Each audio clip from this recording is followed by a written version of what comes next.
Harry, I always feel pretty rotten whenever I do a comic that is a request, and then I don't really like it.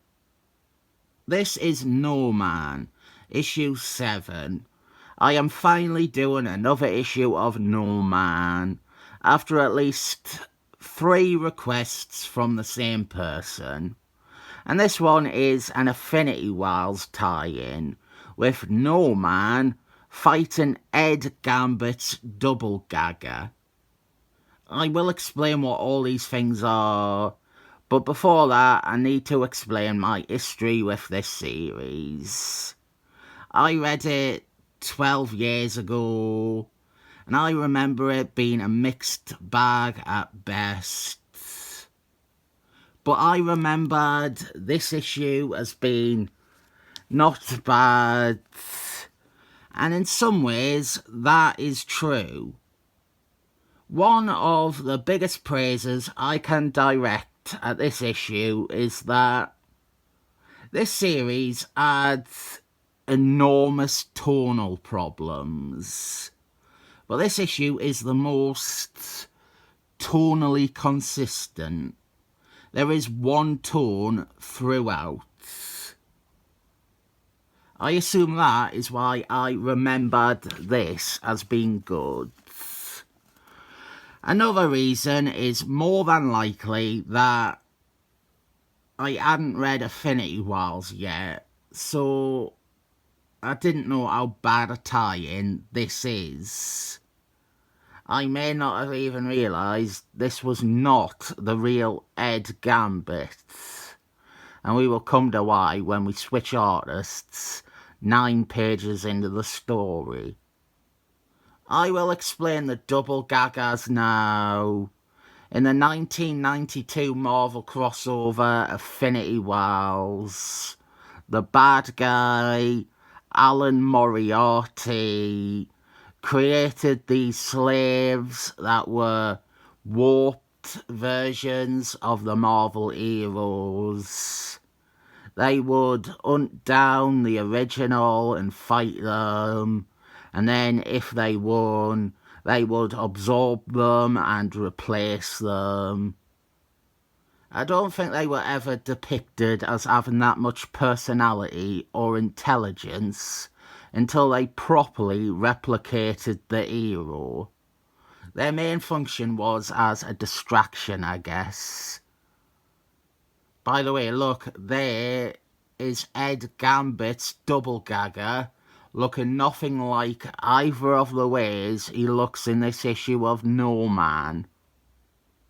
The problem is that the writer, Fabian Nicieza, and I would say this is an accurate criticism of most Affinity Wars tie-ins, the writers were not supplied with enough information to write tie-ins that made sense with the crossover. This Ed Gambit, let's call him Fred Gambit, he is filled with personality and even sadistic intelligence. He is murdering people at LaGuardia Airport. And one fix I tried to make in me head was to say that this is happening after Fred Gambit had absorbed Ed Gambit, and now he is just causing carnage for the sake of it.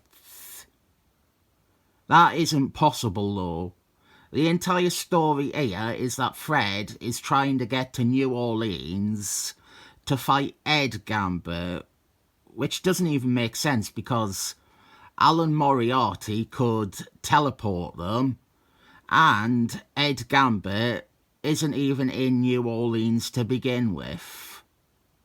Quickly, before I move on to the next page, one thing the first artist does is they do make Fred Gambit a bit off-model for Ed Gambit. The double gaggers were usually more off-model and monstrous than this. But yeah, Fred Gambit wears big Wonder Man style aviators and has sharp fangs. The latter of which I only know because the script tells me so. I guess this setup with Fred Gambit isn't too bad. I can understand this working if you are not plagued by the lack of coordination with the crossover it is tying into. So here is Nomad in all his 90s glory. Did I say glory? I meant disgrace. One of my subscribers is a big time Nomad fan, and I don't want to upset him, but the 90s Nomad redesign was ugly. Let's go back to the start though. Nomad was one of the replacement Bucky men. He was the sidekick to the 50s Captain America, the same pair that were retconned into history to explain away how Captain America appeared in comics published in the 50s. They both went insane due to an incomplete super soldier syrup, and they were put on ice and remained there until they resurfaced in the 70s. Whereas the 50s Captain America was only ever treated as an insane bigot, the Bucky man was given some redemption. He became the real Captain America's partner for a while and adopted the identity of Nomad, which was, of course, what Captain America called himself during a period where he quit being Captain America because of Richard Nixon. Nomad fought alongside Captain America for several years, and then they started falling apart due to Nomad's different views on treatment of bad guys.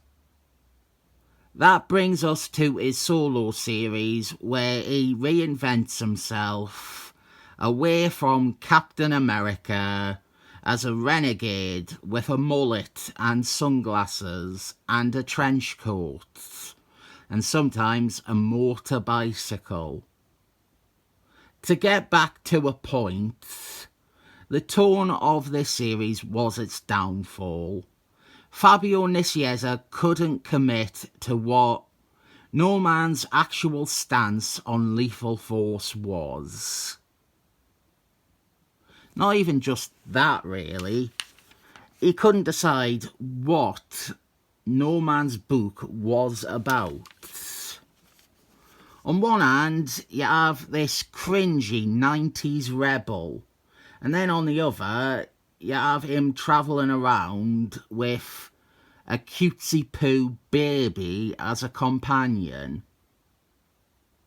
This issue does not feature the baby, which is a shame because the baby is a highlight of the series.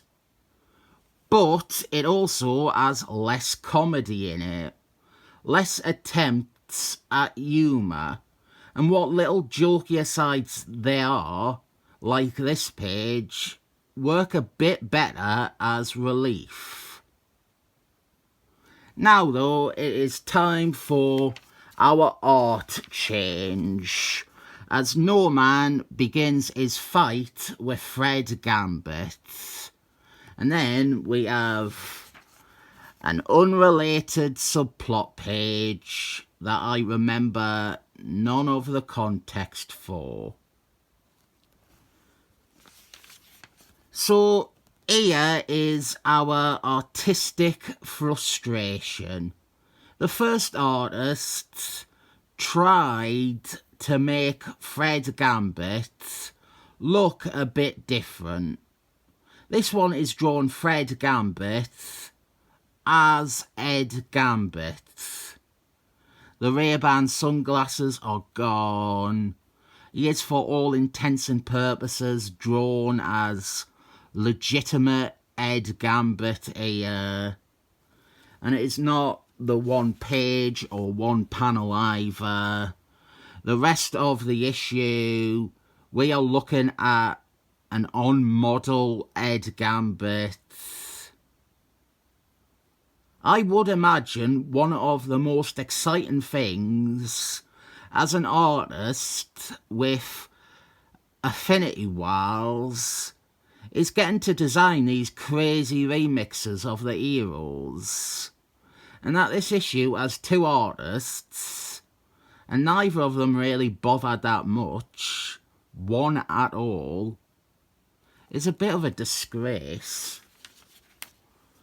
The fight itself, the action is completely okay. When I was reading it, I was left wondering why Nomad is fighting Fred Gambit and he isn't fighting his own double gagger.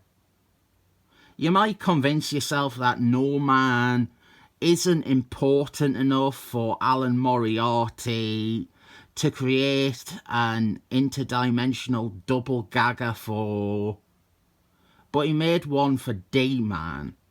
D-Man, who wasn't even an active superhero at that point. He was retired due to brain damage. But yeah, this is just Ed Gambit here. There's not even an attempt made to give him the fangs that the script mentions.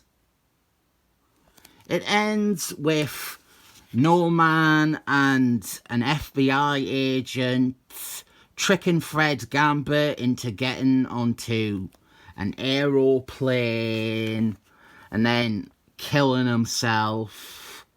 And even that doesn't matter because Alan Moriarty, off-panel, creates that other double gagger of Ed Gambit that appears in that issue I showed the art from before.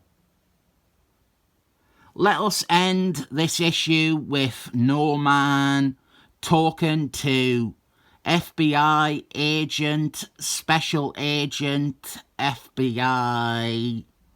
And if you are wondering why I haven't mentioned Nomad's quite important appearances in Thunderbals, it is because I didn't want to cheapen the reveal that FBI agent, special agent FBI, actually appears in an issue of Thunderbals 2.